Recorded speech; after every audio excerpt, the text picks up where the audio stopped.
Good morning, good morning, good morning. Hey, here we are in the car driving to the office. Hey, listen, I want to talk about salespeople wasting a lot of time with the wrong buyers, right? So one of the things that constantly comes up in when I'm working with salespeople around the country is this whole notion that price is an obstacle, right? Price is an obstacle. Oh man, I'm got competitors and I'm getting into, my competitors are there and they're way cheaper than me and they got a lower price than me. Guys, I'm gonna tell you something right now. If you don't know what your competitors are doing and be able to draw a serious line of distinction between what you do and what your competition is doing, then people are absolutely right. Then you need to be exactly the same price or a little tiny bit higher than that, because you're just trading dollars for the same shit. You're doing the same thing. You're trading dollars for the same product. Then you need to be in line with what they're selling their product for. But you've got to shop your competitors. You got to know who your competitors are. You got to know what they're doing. You got to know what they're delivering. And you've got to be able to make a distinction between what you offer compared to what they offer, if you want to sell at a higher price point. But if you don't know what your competition is doing, folks, you're going to get eaten alive. You're going to get eaten alive. So you have to know what the difference is between the two products or the two services. What are you offering that's different than what your competition is offering?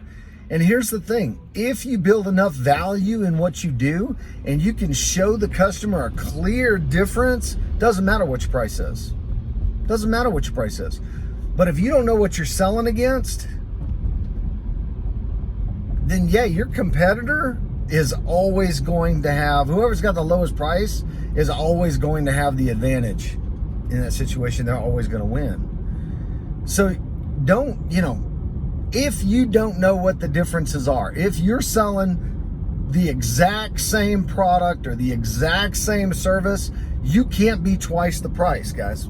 You can't be twice the price. That's just the reality. But if it's noticeably different, it's noticeably different. Now, don't go pointing out a bunch of crap, features and stuff that really don't give the customer any benefit. Because if your problem, here's the nitty gritty about selling a product or a service, right? If it solves the customer's problem, if it absolutely solves the customer's problem, price is never an issue. It's never an issue. People will go out and spend a ton of money on shit that solves a make-believe problem because they have to, because they want to, because they need to. So price is never an option, or is never an obstacle, right? Not an option. Is never an obstacle when somebody needs your product. If it solves all their problems, it doesn't matter what the price is. It could be $2,000, could be $10,000, could be $20,000. So, and I've had people say, well, that's not true. Yes, it is. It's absolutely true. If you needed cancer treatment, you'd go get cancer treatment, right? If you needed a certain cancer treatment that was the best and that's what was going to solve your problem, and it was a lot more expensive, you don't think about, how can I afford to get this? You can't afford not to have it.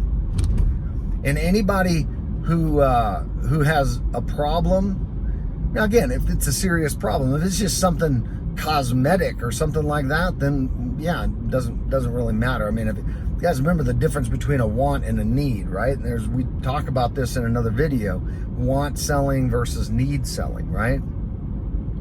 A want is an emotional sell, a need is a logical sell. If it makes logical sense to people, if it can be justified logically, they're going to spend whatever they can. There's a lot of companies out there that tell you it's not within the budget, and magically they find the money on a product that fits exactly what they need. Now, if your product overfits what they need, all right, if your product is just has so many bells and whistles on it that they can't justify spending the money on shit that they'd never use, then yeah, you're not going to make that sale. But stop wasting your time with people who, number one, don't have a problem that your product or service doesn't solve, right? Stop talking to those people. And don't think money is the obstacle, because money's never the obstacle. But I get this a lot from salespeople around the country. And their competition just beats them up, and they always go back to price. It's not about the price. It's not about the price. Customers want the product that will solve their problem, or they want the best possible solution for their problem, and they don't care what it costs.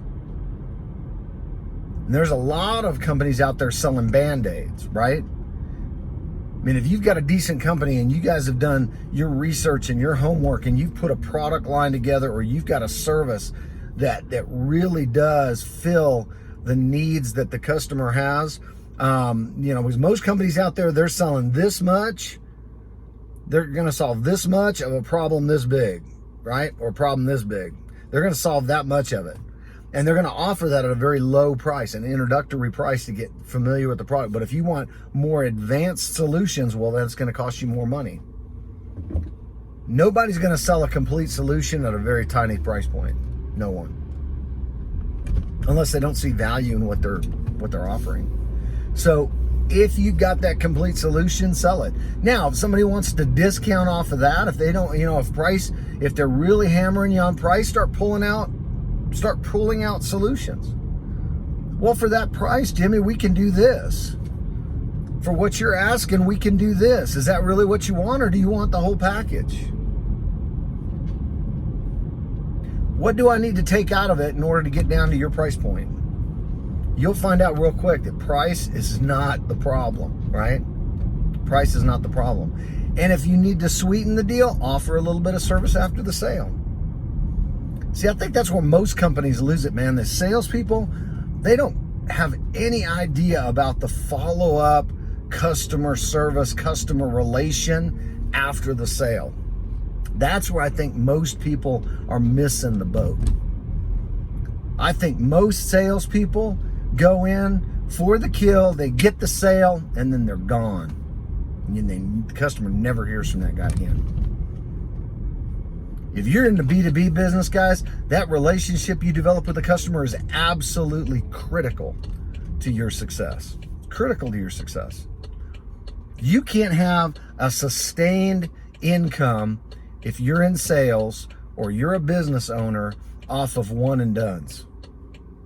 Off of just hitting the customer, selling the customer, and then bouncing away, walking away.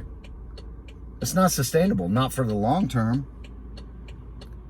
You'll make some short-term money, but you ain't gonna make any long-term money, and you're not gonna have any long-term success. It's the service after the sale that makes all the difference in the world, solidifying that relationship between you and the customer. So a lot of things to unpack, right? A lot of things to unpack. One, price is never the objection. It's never the problem. It's you not building enough value. And if you haven't seen the video MVPR, you need to watch that. And then service after the sale. Service after the sale. And guys, whatever you do, do yourself a favor and know who your competitors are and shop the shit out of your competitors.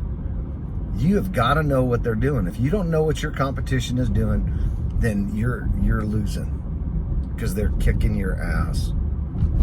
And that is, people don't even think, well, that's not a competitor. You'd be surprised who your competitors are. Look outside of your bubble. It's not always the same product. It's usually a similar product. You got to look into who else is solving the same problems that I solve. Who has got other solutions to the problems that we solve, and those are all your competitors, guys. And I will tell you, sometimes it's the little lone piper, the single solo one-man operator that